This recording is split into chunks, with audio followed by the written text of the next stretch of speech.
Now today we're going to talk about how to get faster and more accurate on the ISEE exam. Alexis Avila in Wellesley, Massachusetts. For questions or tutoring in person or online, visit preptandpolished.com or call 781-753-9951. And remember, if you find value watching this video, smash that like button and click the subscribe button and click the bell to get notifications for new videos. Thank you.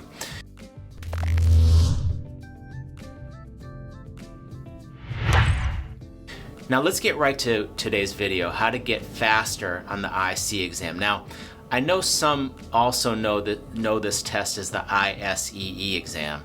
I prefer to say ISEE, so bear that in mind. Now, one thing that any student, depending on his or her grade level, can do is really take time to understand each section of the test. Now, when we start with ISEE students, we tell each one of our students that it is going to be important to know how many questions there are in each section, how much time do we have. We'll also figure out how much time per question or how much time per passage, especially if you're dealing with the reading section. Setting up a strong knowledge of this will help the student recall what they need to do in terms of managing their time as a whole when they enter into each section.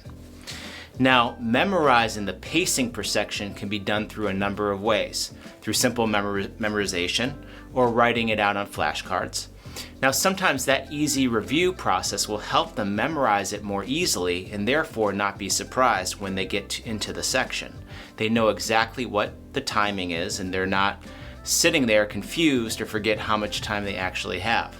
Now, another way to get faster and more accurate on the test is working on what I call building up the foundational knowledge for each section. Now, how is this going to help? Well, there are certain topics you need to know for each section of the test. For example, the verbal section, though there is a synonym section and a sentence completion section, you need to build up the student's vocabulary.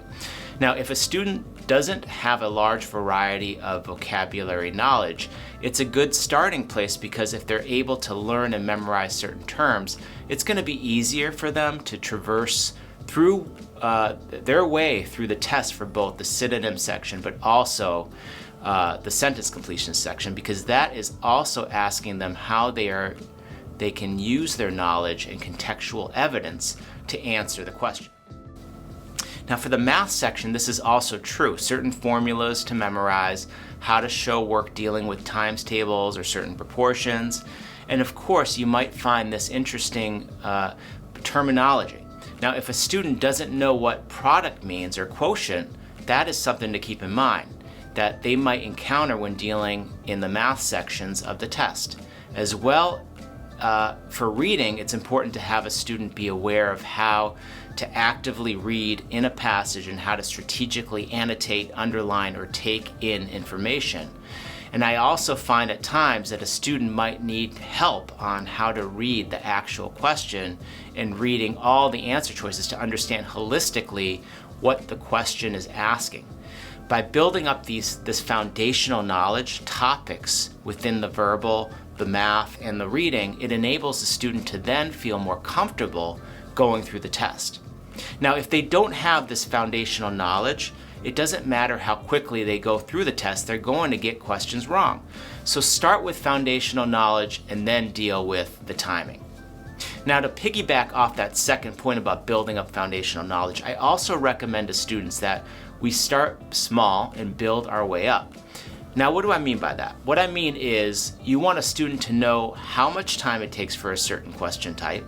Typically, how much time does it take them to do an addition problem, a fraction problem, dealing and identifying tone, or simply recognizing synonyms or roots or prefixes in the verbal section.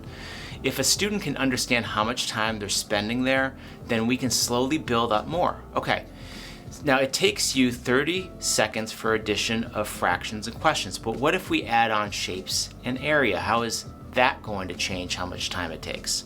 Now, I always recommend either dealing with some kind of multi-content material, as the example I give for math, or a varied difficulty of words, and or sentence completion questions.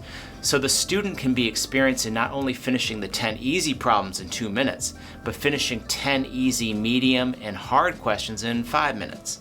They need to be prepared for that because they can experience this on the test. Now, also for the reading, we can't forget about reading. We want to think about how they take time to read the passage and then introduce the questions to see how much time it takes for questions, how much time it takes for reading, and how much time it takes for both. Now, depending on the student's ability, it might be a good option to start untimed, work on untimed practices so that the student gets used to the questions. Now, just because they're able to do 10 easy questions in 2 minutes doesn't mean when you add on medium or hard questions that they'll be able to keep the same pace. Or when you start switching up content or familiar and unfamiliar terms or different types of questions for the reading, that they're going to be able to keep that pace.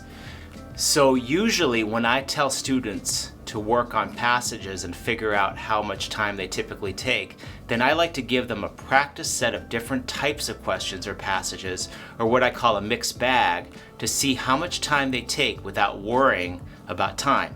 Now, sometimes a student might be completely on point with timing from the word go.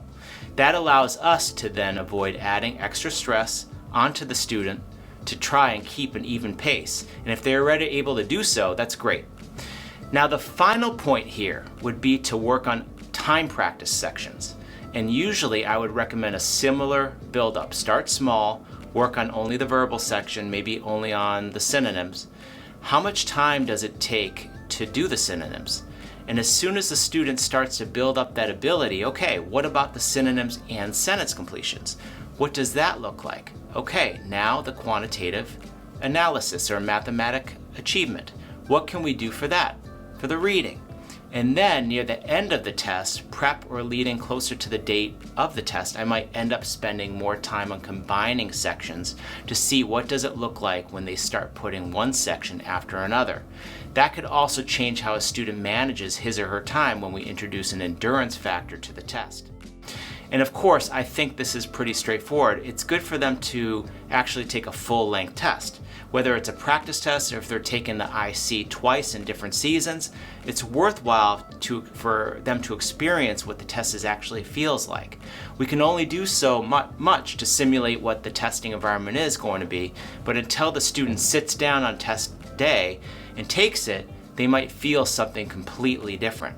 So it's good to work on practicing the time and accuracy so that when they get to the test and they might encounter unknown obstacles, that timing and accuracy is not an issue.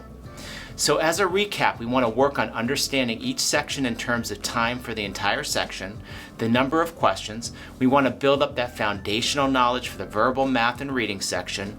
We want to start small and see that individual questions, multiple questions and passages, and the build-up.